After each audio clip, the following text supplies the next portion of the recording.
Hello दोस्तों, स्वागत है एक और नई वीडियो में। आज बात करेंगे, क्या आप भी कंफ्यूज हैं कि ऑप्शन बाइंग से पैसा बनता है या फिर ऑप्शन सेलिंग से पैसा बनता है। तो आज मैं आपको कुछ नई चीज़ें बताने वाला हूं।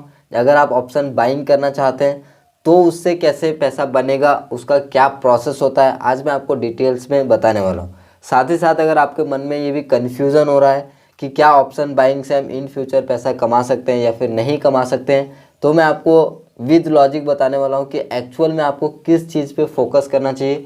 आप यह बोल सकते हो कि आने वाले इन फ्यूचर किस चीज़ पे हमें स्टडी करना चाहिए जिससे हम ऑप्शन बाइंग के थ्रू पैसे कमा पाएँ। तो सबसे पहले कुछ चीज़ें मैं आपको एग्जाम्पल के थ्रू बताना चाहूँगा। उसके बाद मैं आपको बताऊँगा कि क्या क्या चीज़ें आपको फॉलो करना चाहिए इन फ्यूचर और एक्चुअल में कितना टाइम आपको देना चाहिए अगर आप ऑप्शन ट्रेडिंग में ऑप्शन बाइंग के थ्रू पैसा कमाना चाहते हैं। तो नो डाउट कि ऑप्शन सेलिंग का जो फीचर्स होता है, जो ऑप्शन सेलिंग का बेनिफिट होता है वो अलग होता है। इसमें जो टाइम डीके का बेनिफिट वगैरह मिल जाता है, हेजिंग वगैरह कर सकते हैं, स्ट्रेडल वगैरह बना सकते हैं, काफ़ी सारे स्ट्रेटेजी मिल जाता है। ऑप्शन सेलिंग सभी लोगों के लिए नहीं हो सकता क्योंकि ऑप्शन सेलिंग में काफ़ी ज़्यादा अगर आपके पास कैपिटल है 10 to 12 लाख तो ही आप यहाँ पे ऑप्शन सेलिंग में अच्छा खासा जो है रिटर्न्स वगैरह जनरेट कर पाओगे। अदरवाइज यहाँ पे 10, 20, 50 हज़ार से अगर आप शुरू करना चाहते हैं तो ऑप्शन बाइंग में आप कैसे जा सकते हैं, किन चीज़ों पे फोकस करेंगे वो आगे हम जानेंगे। तो सबसे पहले एग्जांपल देख लेते हैं। अब मुझे बताइए कि अगर इस एरिया पे अगर आप चाहो तो यहाँ पे ऑप्शन बाइंग यानी कि अगर आप यहाँ पे कॉल बाय करते या फिर आप पुट को सेल करते।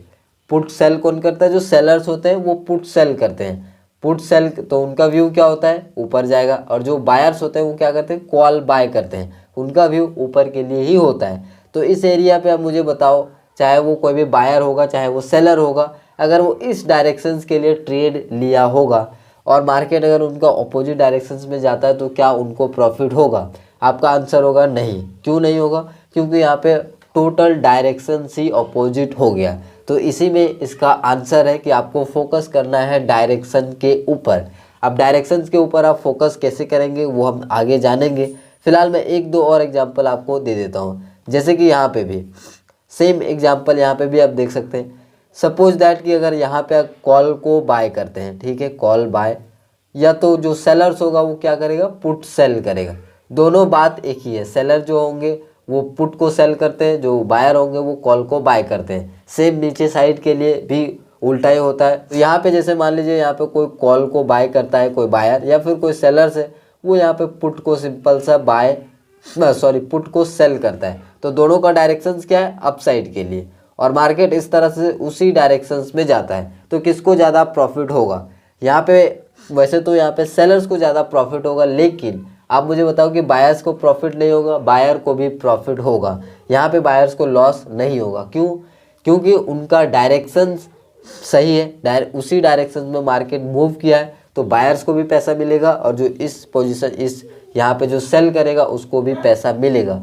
क्यों मिलेगा? क्योंकि डायरेक्शन से अगर उसी डायरेक्शन में मार्केट मूव करता है तो पैसा बनेगा। अगर डायरेक्शन सही है तो आप चाहे तो कॉल बाय करो चाहे आप पुट सेल करो, आपको पैसा मिलेगा। लेकिन डायरेक्शन ही गलत हो जाएगा, डायरेक्शन ही टोटली अपोजिट हो जाएगा, तो आप चाहे तो कुछ भी कर लो आपको पैसा नहीं मिलेगा। चाहे आप कॉल बाय करके रख लो, चाहे आप कॉल को सेल करके रख लो, या फिर मतलब अपोजिट डायरेक्शन में चला गया तो आपको कोई भी प्रॉफिट नहीं होगा। आप डायरेक्शंस को कैसे मास्टर कर सकते हैं?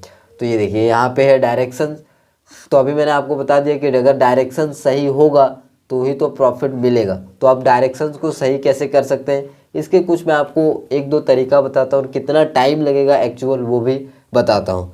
तो सबसे पहला जो चीज़ है कि मार्केट को ऑब्जर्व करना पड़ेगा। रेगुलरली आपको मार्केट को वॉच करना पड़ेगा, देखना पड़ेगा मार्केट का बिहेवियर क्या होता है।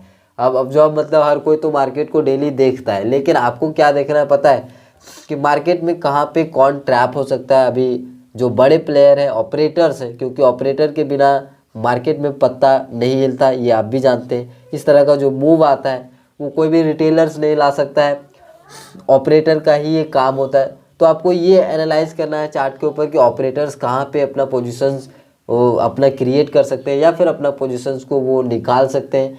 ये सब चीज़ें आपको एनालाइज करना है चार्ट के थ्रू।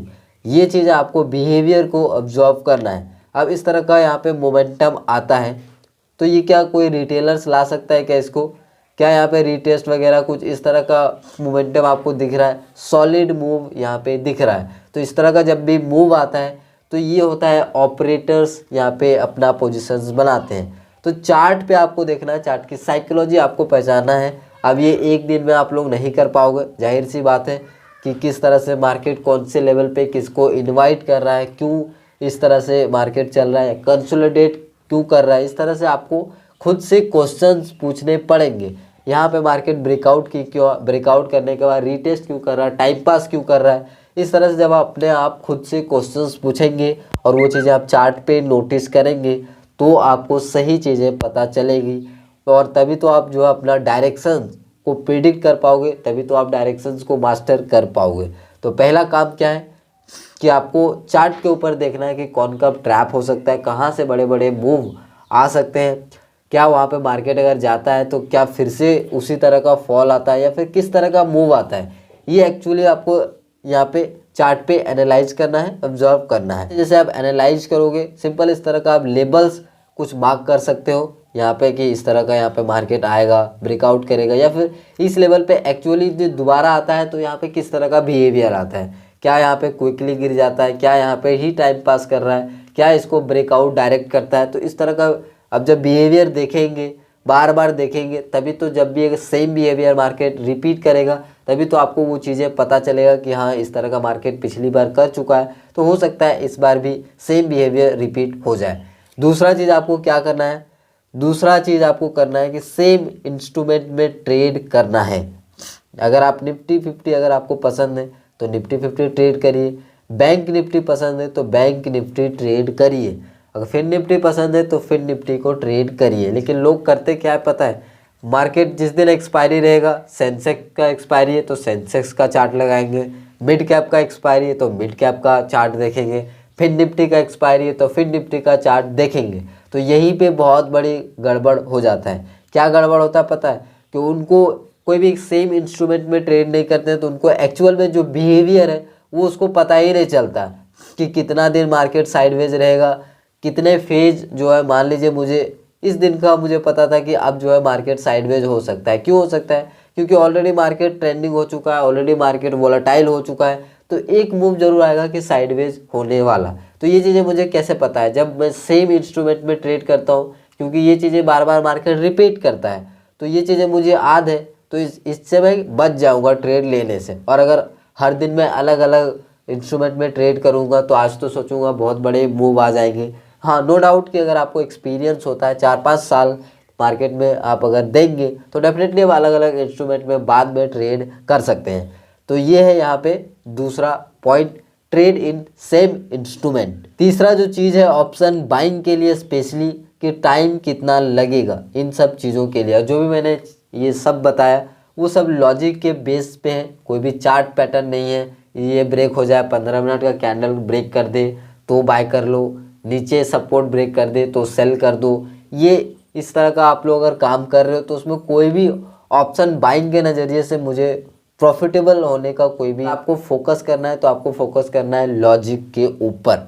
तो लॉजिक के ऊपर अगर आप फोकस करते हैं लगातार, अगर आप इसमें अगर 2 से 3 साल चार्ट एनालिसिस में देते हैं, कोई ओआई नहीं, कोई ऑप्शन चेन नहीं, कुछ भी नहीं, केवल नेकेड चार्ट पे आपको और सेम इंस्ट्रूमेंट में ट्रेड करना है 2 से 3 साल, तो ही तो आपको ऑप्शन बाइंग में जो है कुछ आपको यहाँ पे देखने को मिलेगा।